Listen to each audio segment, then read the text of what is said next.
On a 8 minutes, hein, professeur, 8 minutes. Monsieur Clousset. Oui, merci, professeur Baloubi.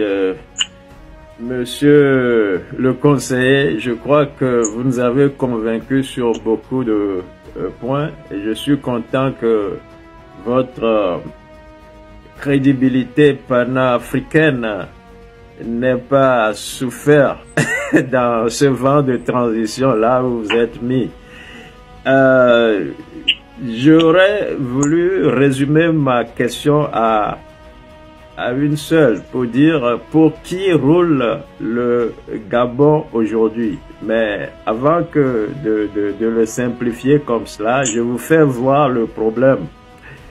On sait que les États-Unis ont une bonne relation avec votre pays. On sait que la France y est. Et ces deux États-là, les États-Unis et la France, on peut dire que c'est les mêmes personnes.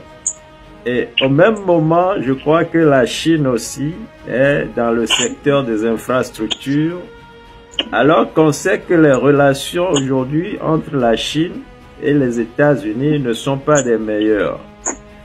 Est-ce que vous craignez que le problème géopolitique dans le monde aujourd'hui, donc à partir de l'Ukraine, hein, et des ressources africaines dont tout le monde veut profiter, pourrait s'amener jusqu'au Gabon et que on pourrait avoir à faire face à des problèmes de terrorisme, etc.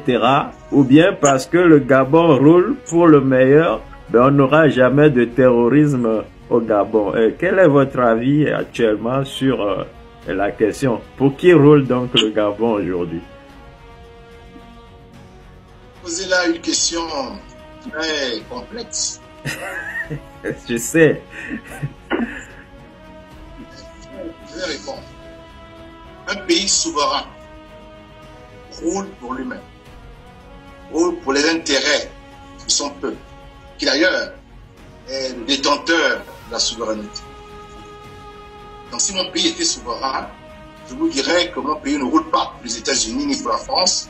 Mon pays entretient les rapports de partenariat avec la France, avec les intérêts, et signe des conventions, signe des contrats, en ayant pris soin de voir quel est l'intérêt que le peuple souverain retire d'une signature de contrat. Ça, je vous le dirai.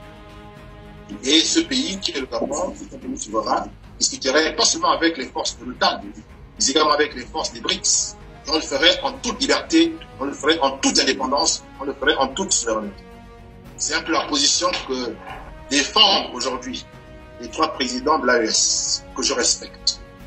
Que je respecte. Maintenant, est-ce que ce paradigme politique de l'AES correspond à celui du Gabon? Malheureusement, non. Je vous dis clairement non.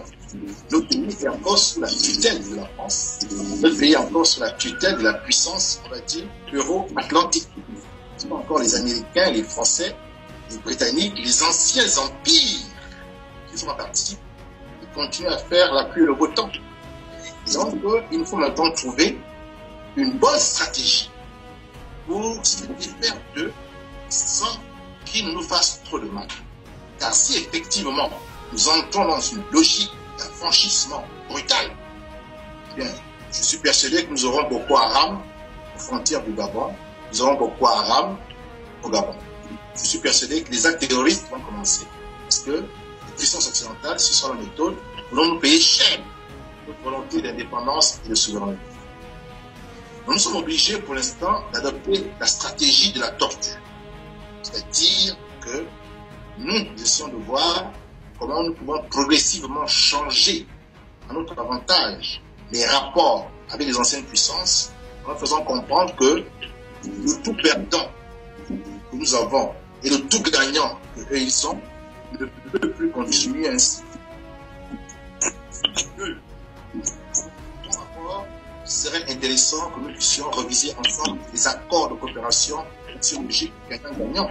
Car aujourd'hui, nous avons beaucoup d'États qui sont dans la salle d'attente. Car le Gabon a beaucoup de ressources et le Gabon est en droit de discuter avec qui il veut.